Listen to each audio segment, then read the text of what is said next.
Gentlemen, welcome back to the shop. Today a treat especial, the DeWalt Atomic. Shortest high torque, 29% shorter, 30% more torque. Yeah, the better 3 card, or didn't buy it either. I mightn't be the runt of the litter, but I'm still plenty mean. We're gonna have a go at this and pay no mind. We'll fix the clean workbench here momentarily. Sure sign of mental illness. This nothing like a sociopath for a pristine workbench or something what's never been used. Just to put your mind at ease and allay your psychic anguish. I didn't actually clean up. I just got one of them snow scoops and kind of made a wedge. You know, the way everybody does. Pushed it over to the side. Archaeologists of the future, you know, you don't want those strata to be clear cut. What gets fossilized to the bench and so forth. You want, yeah.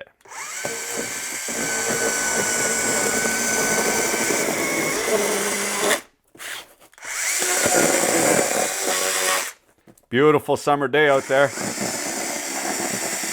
Perfect day for working in the pristine workshop.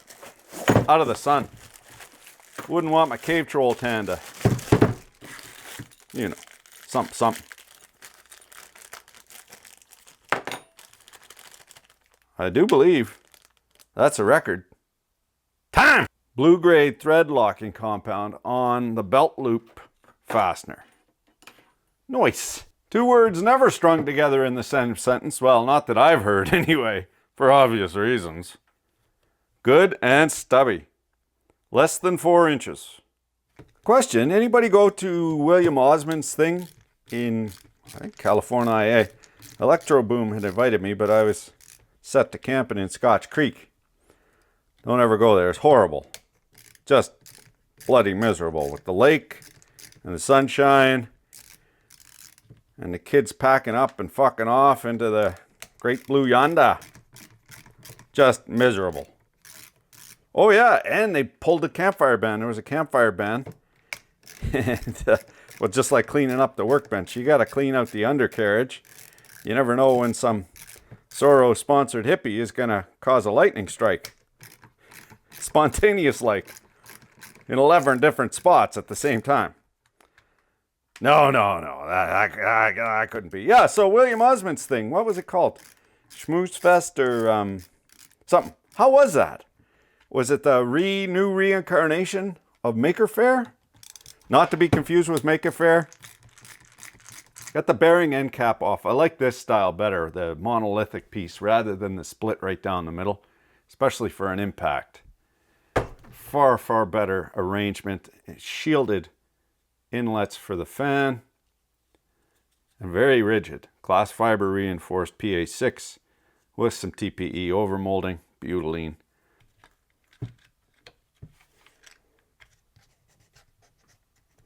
No screws there. Oh. Held up by a sticker. Sometimes it seems many mechanical implements are held together with adhesive and 30 mil of plastic. Why you no come?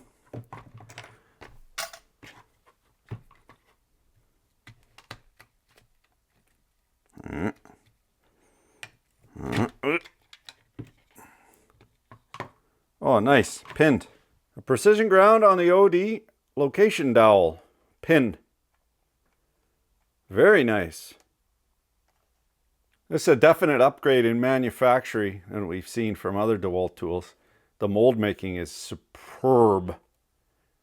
Beautiful. There's no kind of apprentice marks on the mold. Look at this detail in here.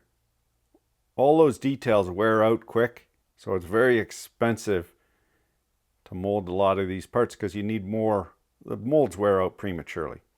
There's also some retention there. If you look, that's textured, and that's for retention into the neck so that the part gets molded in this yellow and then gets retained. Focus, you. Thank you. Gets retained into the next station for the overmolding. Now, normally what we would see is some handwork in there. Somebody go in with a die grinder and just grind a little slot in there. But in this case, They premeditated that, thought about it. This is a beautiful part. Expensive. Hopefully this is a portent of things to come from DeWalt.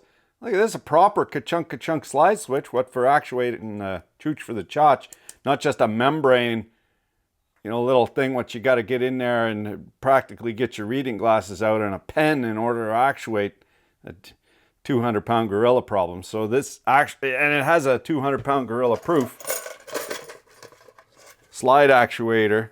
Well, this is not a guarantee, but quite a bit more skookum than just a membrane switch. Focus, you fuck! The old camera, she's having troubles today. Aren't we all? Another OD ground locating pin. This is a altogether higher graded tool. You can see, in order to get from 95% to 99%, it takes so much more effort and the cost goes up so much further. That is why you can have the same part, essentially, but one with a plus minus 10 thou tolerance and one with a plus minus 10/10ths of a thou tolerance, and the cost is 100 times more for the more accurate part, because it's just that much harder to get those extra last. You ever do a reno? The last 2% of the reno is the hardest part, and that happens to be what you always get stuck finishing yourself. This factory delete this so Zuckerberg can space alien us from a million miles away. Oh, also, Meta, Facefuck, and Insta, whatever. Also Google, thank you. I salute you. They have banned all Canadian news outlets from posting news in Canada. Now you'll humor me a digression, but I gotta give props. I gotta give credit where credit is due. Hats off. And kudos to you, Zuckerberg, the Zuck. I won't call you Lieutenant Commander Fuckerberg, even though I ain't on the Facebook, because I knew you were selling this stuff anyway. If you're not the client, then you're the product. You see BlackRock now bought out heritage.com. They have access to 20, which includes access to 23 million people's DNA. You know, this stuff has a long tail. You never know where it's going to go. So, but Zuckerberg, brilliant move. The Canadian government instituted a law that Canadians only got to see the news that the government wanted them to see. It's mind-bogglingly grotesque. But anyway, that's the system that we're in. And Zuckerberg said, yeah, fuck me, fuck you. Just outright ban them from Instagram and Facebook. So no Canadian news outlets is being shown to Canadians. It's a beautiful thing. I mean, nobody watches TV anymore. And then Google did the same thing. And I think that's fan-fucking-tastic. Brilliant, brilliant move. Thank you. In a shocking and surprising upset of the Canadian Heritage Minister, who happens to be a Spaniard, Pablo Escobar. He's the Canadian Heritage Minister, a Spaniard. Now, probably, now, as the son of a landed ignorant, I can say this, but his primary mandate, you look right on his page, his bio, his primary mandate is climate change. He is the Minister for Canadian Heritage, and he's a Spaniard. You can't make this shit up. Okay, the general electrical arrangement is you got the bateria, it goes in these spade connectors, goes into the brain box. The brain box is fully encapsulated in prefamulated amulite. It'll have some MOSFETs, some switching on there in order to run this, what you call it, motorb. Now you see how thin that is. It's incredible the power density they get out of these motors. So it really is going to need quite a bit of cooling, and I don't really see all that much cooling from this fan. However, it is but 4 inches. We got a little wiper here, a potentiometer wiper telling the brain box how fast to go, and there's no wiper on that rod actually, but there is additional grooving there. So there's linear ways so that this can't move around too much. That's nice. What generally happens is you fry these and then you throw the whole thing out. Now we'll try and prise this permanent magnet core out. Look at this. Jesus, incredible. Look at how compact that is. The pinion's longer than the motor. Wow, incredible. Now normally we would see on a brushless DC motor, we would see a bit longer but skinnier. And what we've done is compressed this down and expanded it. And by we, I mean they. I have my magnetic viewing film, however, we do have grinding dust and errant papers. I would assume this is a 4-pole, 4 separate magnets. We're going to see if we can't discern them. No, not really. But there's definitely a change in poles as that grinding dust filings dances around. This is interesting. This is greasier as shit. I don't like this. I don't know about the manufacturer, if they got it twisted on the bigger the gob, the better the job. For electrical, it's a little dabble do ya. But that's going to attract iron filings because of the magnets and dust, of course. And what happens to dust in oil or grease? Turns to cement right over all the moving parts. And it's all up in there. I think they were a little aggressive on the grease gun action. That's some sort of dielectric. You don't see, it almost looks like a Vaseline. Maybe it's silicone grease, but it doesn't have any soaps or sulfides or anything like that in there. Lithium complexes, any molybdenum. It's very clear, so that would lead me to believe it's more like a like Dow Corning 55. O-ring lube, which is a high viscosity silicone.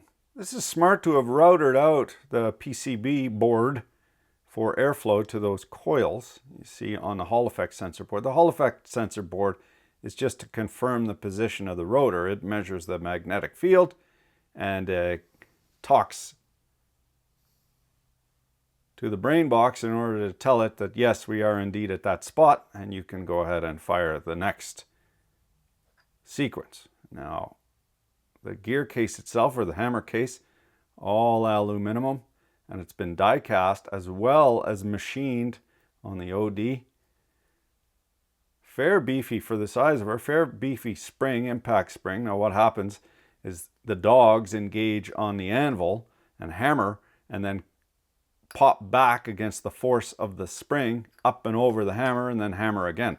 So this has got to be spinning a thing and quite fast. And the motor, you can tell, is going to be spinning very, very quickly because there is only a single planetary gear set reduction in there. And you'll note that the carrier for those planet gears is quite robust. It's not just pinned and cantilevered pins, but it's caged and pinned.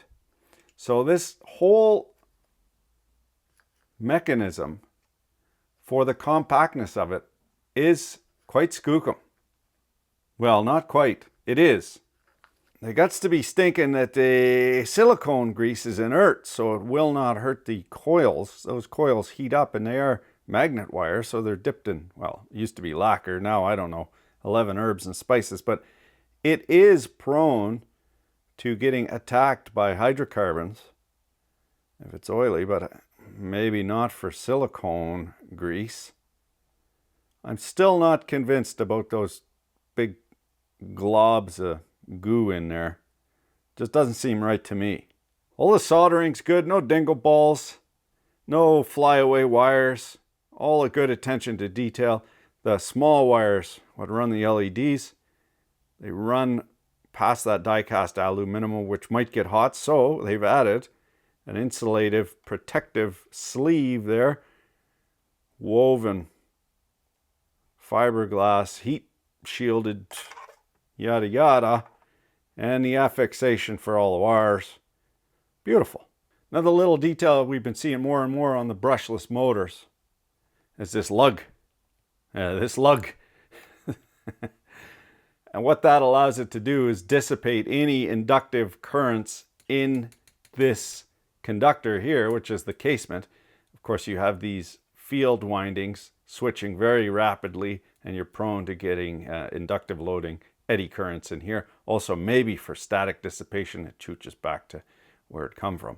The design quality and also the build quality is head and shoulders. The fitment is great. The molding is great. It's head and shoulders above what DeWalt, in my opinion, used to be.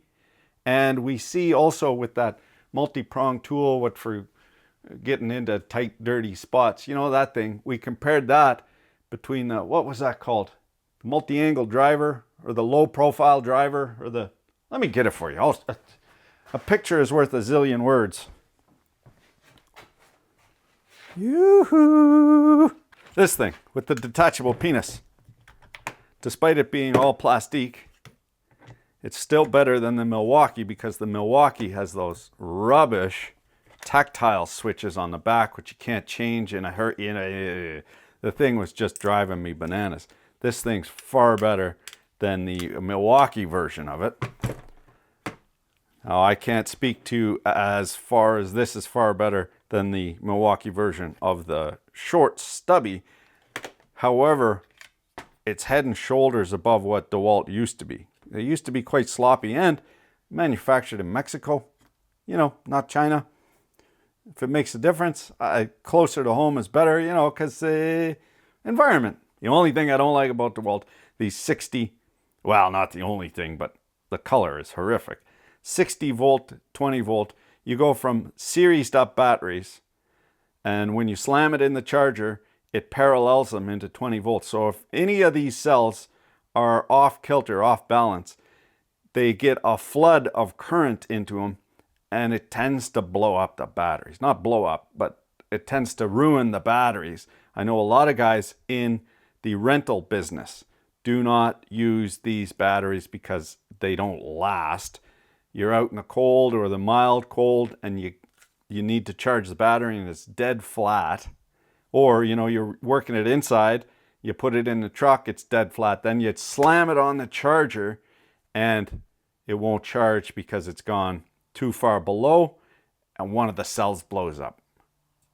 Not blows up, just figuratively. Doesn't work anymore.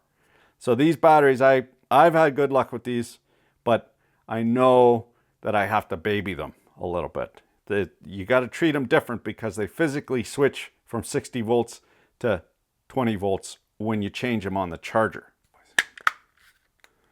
When it snaps together like that, beautiful. No mushiness. What's going on here? No mushiness. Just needs a little tappy tap tap. Minor persuasion. The old half a turn, fart, let the smoke out test. See if we got her back together proper. Why so slow? There we go. There we go. That is fast. And it's also spraying silicone carney everywhere. My eyes! These goggles do nothing. I'll drive a couple of 10x2s. Robertson. The true religion. Why? Look at that. Look at that. You can't do that with a Phillips.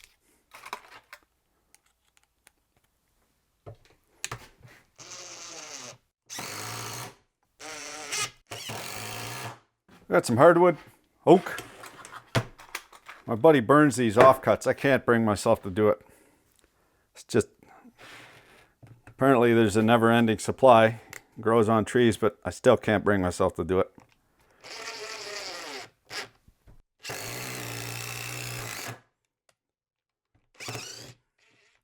I might burn this one.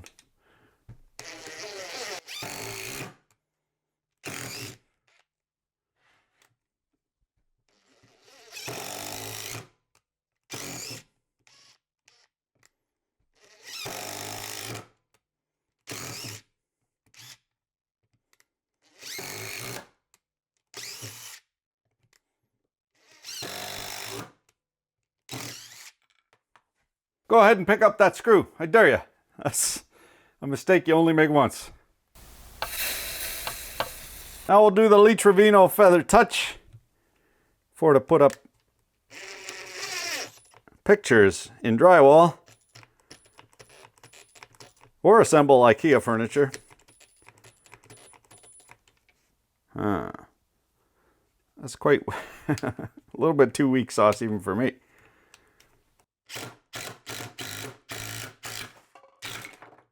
Oh yeah. Okay, so that's weird. So that's not enough torque there in 1. And then we go to 2. And she hits like a hot damn. So what? Oh, the detents are a little mushy. So you can get in between. You can get in between settings. And if you're in between settings, it defaults to super torque. Haha, watch this. Okay, we'll put her in 1.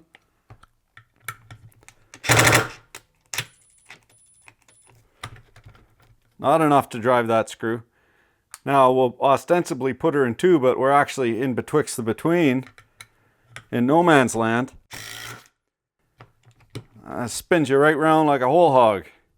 You gotta put her in 2 proper.